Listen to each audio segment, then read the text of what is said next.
추석 연휴 시작부터요, 이 쓰레기 풍선을 잇따라 우리 쪽으로 날려보낸 북한인데요. 연휴 마지막 날인 오늘은 미사일 도발까지 감행했습니다.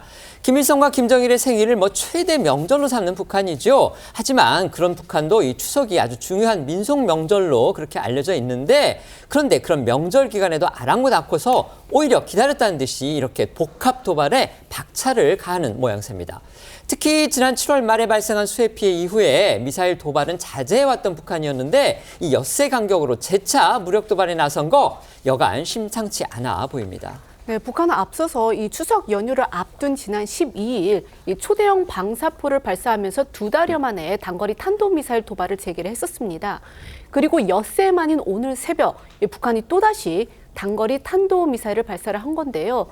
이 합동참모본부에 따르면 오늘 오전 6시 50분쯤 평안남도 개천 일대에서 동북 방향으로 단거리 탄도미사일 여러 발이 발사가 돼서 약 400km를 비행한 뒤 낙하한 것으로 파악이 됐습니다. 정확한 재원은 한미 당국이 정밀 분석 중인 가운데 이 비행거리 등을 볼 때 북한판 ATACMS인 KN-24 또는 엿새 전에 발사했던 이 신형 초대형 방사포일 가능성에 무게가 실립니다. 여름철 대규모 수해 복구에 한동안 집중해왔던 북한이 미국 대선이 2달 앞으로 다가오자 다시 무력 시위 빈도를 높이며 존재감을 드러내려는 모양새인데요. 지난 13일 노동신문을 통해 핵탄두를 만드는 데 쓰이는 고농축 우라늄 제조 시설을 처음으로 공개한 것도 같은 취지로 보입니다. 이에 오는 11월 미국 대선을 앞두고 북한이 존재감을 과시하기 위해 도발 수위를 더 끌어올릴 수 있다는 전망도 나옵니다. 합참은 북한의 미사일 발사는 한반도 평화와 안정을 심각하게 위협하는 명백한 도발 행위로 강력히 규탄한다고 밝혔고요. 우리 군이 굳건한 한미 연합 방위 태세 아래 북한의 다양한 활동에 대해 예의주시하면서 어떠한 도발에도 압도적으로 대응할 수 있는 능력과 태세를 유지할 것이라고 강조했습니다. 추석 연휴 동안 북한의 복합 도발이 이어진 상황에서요, 이런 도발에 가장 피해가 큰 분들 바로 남북 접경지의 우리 주민들일 겁니다. 이번 명절에도요, 이 북한이 아주 기괴한 그 소음 공격을 가하면서 주민들의 고충이 컸다고 합니다. 네, 우리 군의 대북 확성기 방송이 재개되자 북한은 지난 7월 말부터 이 대남 확성기를 통해서 이상한 기계음이나 귀신 소리 같은 기괴한 소음 공격으로 대응을 하고 있는데요. 추석 당일인 어제도 이런 소음 공격 이어졌습니다. 앞서 주민들의 피해가 심각한 걸로 알려진 강화군뿐만이 아니고요. 파주에서도 이런 북한 측의 소음 공격, 이 추석 연휴 동안 이어진 걸로 전해졌는데요. 이게 강도가 심할 때는 지하철 소음과 맞먹는 80데시벨 수준으로 소리가 커서 이게 지속적으로 노출이 되면 청력에 손상될 가능성도 있다고 합니다. 군은 우리 측의 대북 확성기 방송을 북한 주민이 못 듣게 하는 것과 동시에 이 접경지 주민들에 대한 남남 갈등을 유발하려는 목적으로 이런 기괴한 소음을 내고 있다고 추측을 하고 있는데요. 다만 이런 소음은 남측만 타깃으로 공격한 게 아니라 오히려 확성기에 가까운 북측에 더 큰 피해가 갈 수 있어서 이게 얼마나 오래 지속될지는 미지수라는 의견도 있습니다. 북측의 대남 소음 공격 소리와 주민 목소리 이어서 듣겠습니다.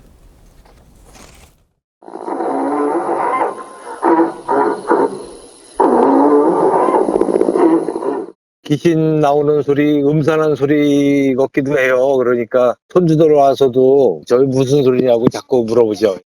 추석 연휴에도 북한의 아주 복합적인 도발이 연일 이어졌습니다. 오물 풍선 내려보냈고요. 또 오늘 아침에는 또 단거리 탄도미사일을 또 쐈습니다. 이거 좀 우려스럽습니다. 어떻게 보십니까? 예, 우려스러울 수밖에 없고 국민들께서도 굉장히 걱정을 많이 하실 겁니다. 왜냐하면 기존에 보게 되면 군부 간에 싸우거나 아니면 이 정부 대 정부 간에 어떤 비판을 하거나 이랬는데 직접적으로 오물풍선이 왔는데 최근에는 그 오물풍선 안에 발화 장치까지 있었다는 거 아닙니까? 물론 풍선을 떨어뜨리기 위해서 그거를 넣었다고는 하지만 앞으로 그 풍선 안에 무엇이 들어가 있을지 알 수 없는 상황이 계속되고요.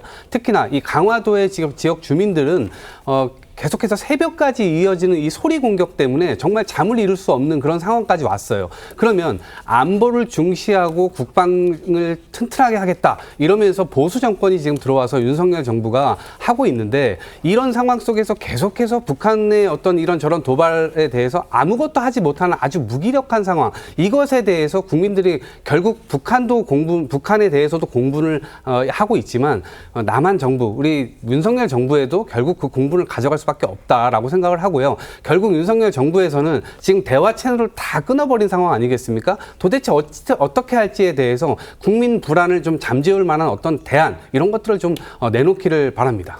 대화 채널을 우리 정부가 끊었다라고 하는 부분에 대해서는 이론이 있을 것 같습니다. 이 대화 채널은 진작 북한이 지금 끊은 거기 때문에 그 부분에 대해서는 조금 다른 의견이 있을 것 같다는 말씀을 드리겠습니다. 네. 저는 그냥 분석적으로 말씀을 드리자면요. 북한의 통치자 중에 가장 비이성적이고 비합리적인 사람은 역시 그 할아버지인 김일성이나 아버지인 김정일보다도 김정은이 아닐까 생각하고요. 제가 알기로는 최근 러시아와 우크라이나의 전쟁에서 재래 무기를 공유함으로써 상당히 재정적으로 숨통이 트인 것으로 알고 있거든요.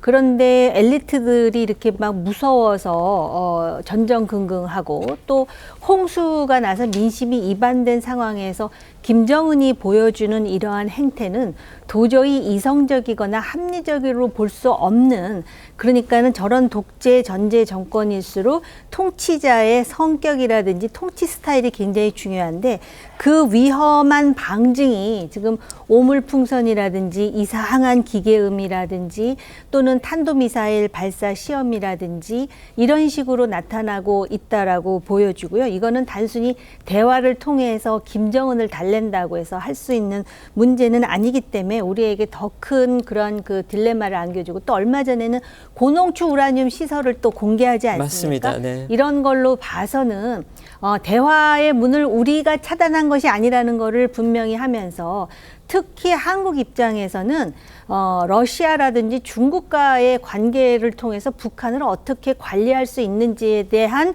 그런 전략적 대안을 좀 모색해야 될 것 같습니다. 네.